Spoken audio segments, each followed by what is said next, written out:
So we all know by now who Sam Darnold is. 2016, he comes in as a redshirt freshman and he lights things up. He sets the world ablaze, and you've been hearing for months and months and months how he's going to be the guy. He's going to be a Heisman Trophy contender. He's going to be leading a national contending, or at least college football playoff contending UFC Trojans team. And 2017 is going to be his time as a redshirt sophomore to have that phenomenal season, show himself to be the best prospect since Andrew Luck, and declare for the 2018 NFL Draft the Suck for Sam sweepstakes, which the Jets were supposed to win and all that other stuff. But then a funny thing happened along the way. All that stuff really didn't happen. USC had a slightly disappointing season. It wasn't terrible, but I don't think it ultimately went the way they wanted it to.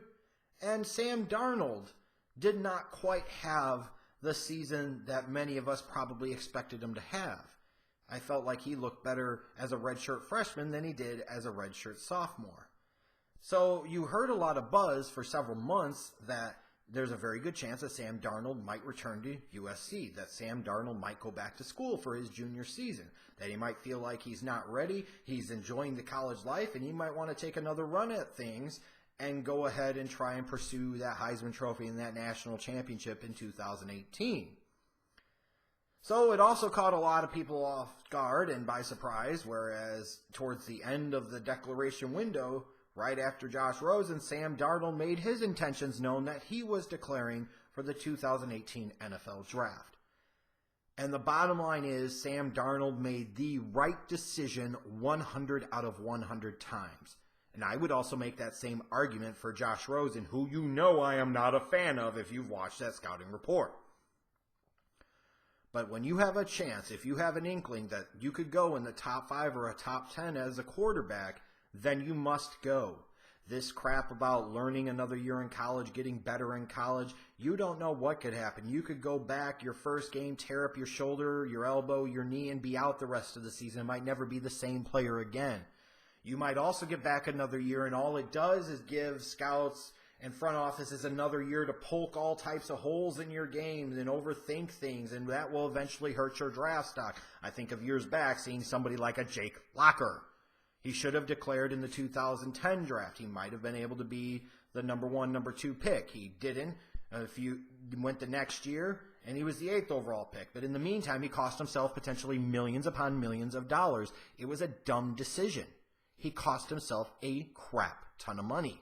So for Sam Darnold, he absolutely made the right choice, because if you have any chance to be a first-round pick, it is time to go, because the only thing that could happen by you staying is that you worsen, not improve your draft stock. So what is Sam Darnold's draft stock? Well, it's amazing to me, whereas I felt like Josh Rosen and Baker Mayfield, Josh Allen, Lamar Jackson were going to be the polarizing prospects. It feels like now that Sam Darnold is every bit as polarizing as those other guys that I named. And that's crazy. Like, you have people that, especially after the Ohio State bowl game, look at him and say, nah, man, he wasn't ready. It's not his time. He's not good to roll for the NFL. And you have other people that stand behind him and say, no, he's still a really good prospect. He's still a really good talent. He just didn't have the greatest supporting cast, specifically on the offensive line in 2017. So what do I think? Is he a future franchise quarterback, or is he just like Josh Rosen, massively overrated? Well, looking at him as a prospect, here's what I really like about his game. He's got good size for the position. He was probably 6'3.5", maybe 6'4", but I lean more towards 6'3", 6'3.5", about 215, 220 pounds. I mean, he's pretty decently built, pretty well put together for the quarterback position. So you look at him, and he's got that close to ideal franchise quarterback size. What I also liked about his actual game on the field, his pocket presence I felt like was very good. And this could have been tough to judge at times in 2017 because that UFC offensive line really struggled to protect him in the passing game. But even in the face of pressure sometimes, if he had any window of opportunity to be able to extend the play in the pocket, he did so. If he had the opportunity to stand tough in the pocket and be willing to take the big hit to hang in there a little bit longer and make the big throw, he would do that.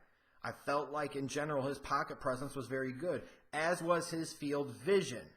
Now, not necessarily his reaction to said vision in terms of his decisions, which we will talk about here in a moment, but I actually thought his field vision, being able to see things, being able to go through his progressions, I thought was very, very good and very advanced for a guy who was only a redshirt sophomore. And then when you look at his mobility and his athleticism, I think he's underrated in terms of his abilities as an athlete because he's not a super explosive guy. He doesn't jump off the screen at you and you say, wow, my God, what an explosive athlete. But in terms of functional athleticism, which is really important for the NFL, he has a ton of functional, natural athleticism. He can roll out of the pocket to either side, easily square up his body and position himself to throw, and it doesn't really affect him. I think sometimes, frankly, he throws better on the move than he does when he's standing in the pocket.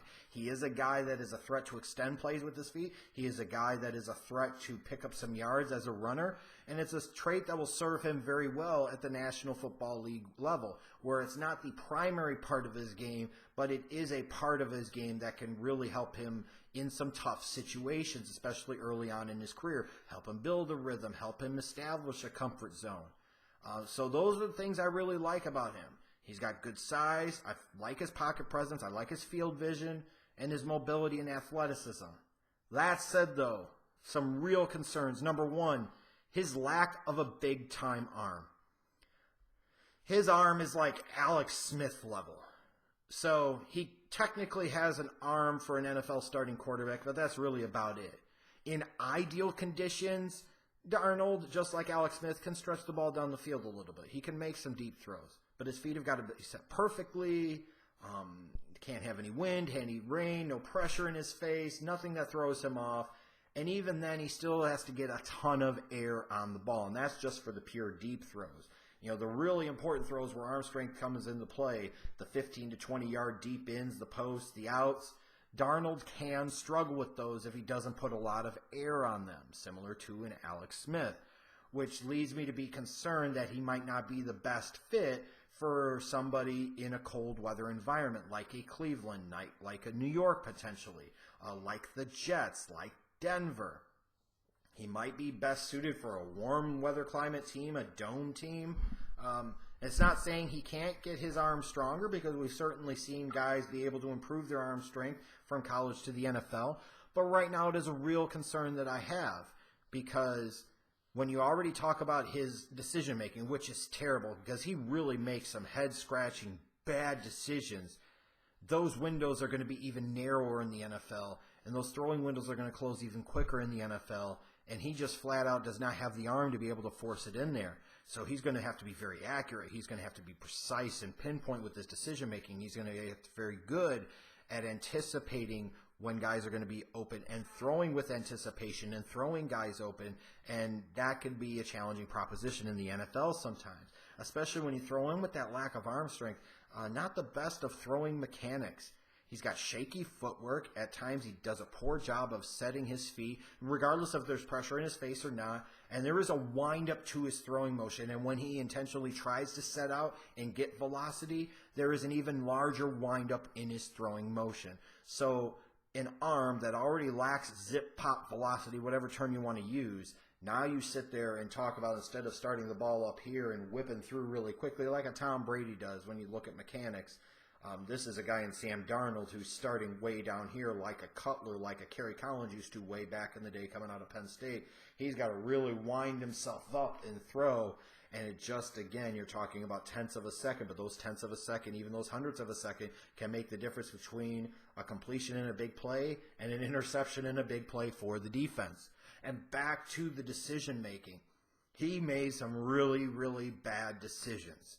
And this is something that people will talk about. It's the interceptions. It's the bad throws. It was a similar thing they talk about with Jameis Winston. To me, it's a similar thing they should be talking about with Josh Rosen. But it is a very valid and legitimate concern with Sam Darnold.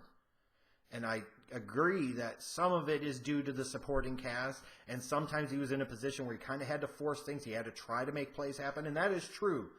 But sometimes he just made poor reads and he made terrible decisions. And when you're talking about investing the number 1 overall pick or a top 5 pick on a franchise quarterback, you have to feel really shaky when the guy in college struggled to not turn the ball over. You have to feel shaky about that when the guy really made some absolutely head-scratching decisions to the level that Sam Darnold did.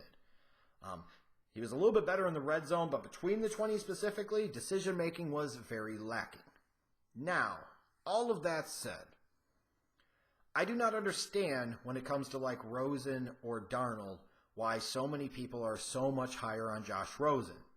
Rosen has the questions about intangibles. He has significant durability concerns.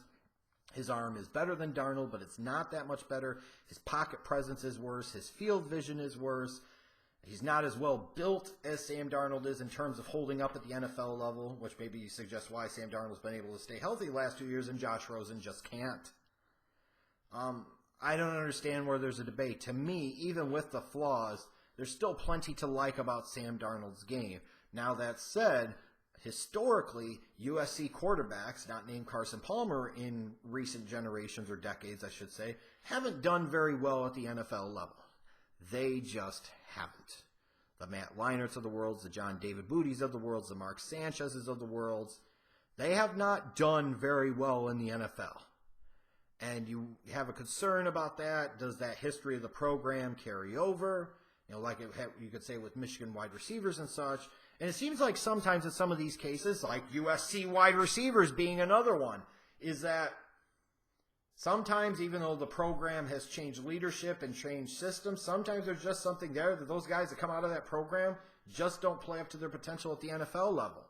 But you're maybe starting to see with USC in recent years, after it took them a while, Nelson Aguilar starting to develop and becoming a good NFL wide receiver. Same thing with Marquise Lee when he could finally stay healthy and on the field. He's not so bad. Robert Woods was a really nice weapon for Jared Goff in Los Angeles this past season. Juju Smith-Schuster had himself a great rookie year for the Pittsburgh Steelers. It changes the narrative, which was a legitimate narrative to have, a legitimate question that so many of these USC receivers, the Mike Williams, the Dwayne Jarretts, the Kerry Colberts, all these other guys never really became big-time NFL wide receivers. Well, in recent years, we're starting to see these USC wide receivers are establishing themselves in the NFL and being more and more productive. So I have to make sure I learn from the past and don't automatically dismiss Sam Darnold.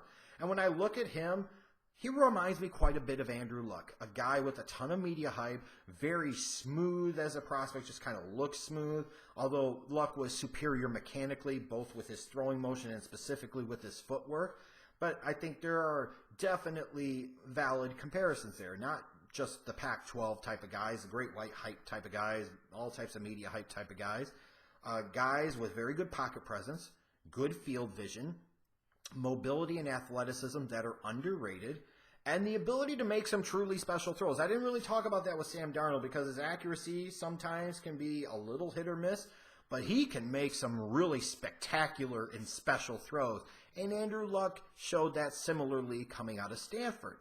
But that said, I had some similar concerns for Andrew Luck coming out of Stanford in 2012. Lacking the big-time arm, sometimes he didn't do the best job of throwing his receivers open. He didn't, again, with the biggest arm. Luck had a tendency to wait until his receivers got open instead of throwing them open. I think Darnold's a little bit better at that. But even Luck could make some questionable decisions at times, and we most certainly have seen that with Andrew Luck at the NFL. At times, he'll just have a brain fart and a complete collapse on a play. He just, what the hell were you thinking? And sometimes it comes from forcing the ball, and sometimes it just comes from not being able to control yourself. There are similarities there. And I look at Sam Darnold, and I put a grade of 88.725 on him, which is a mid to high second-round grade. Like, in terms of pure grading, I feel like that's right. In terms of the reality of him being a quarterback and this being the NFL and so many teams at the top of the draft being so desperate at the quarterback position, he's going to be a top 5 pick, and he should be. In terms of his best fits, I don't know if Cleveland's the best fit for him, although I would understand why they went there. The Giants, to me, are a great fit even as a cold weather team because he could sit and learn behind Eli Manning, a former Super Bowl MVP, former 2-time Super Bowl champion. Not have the pressure of having to play right away, but a guy that's adjusted to playing in a big market. You know, if the Colts were looking to draft a quarterback because they weren't confident Andrew Luck has it anymore or has the ability to play anymore, the Colts would be a great fit. The Jets could potentially be a fit. The Cardinals, the Chargers. There are several fits there. But at this point in time, I feel like Sam Darnold is in still a pretty good place as a prospect. He's my number 3 quarterback on the board, and I'd be stunned if he's not the second overall pick at the latest in this 2018 NFL Draft.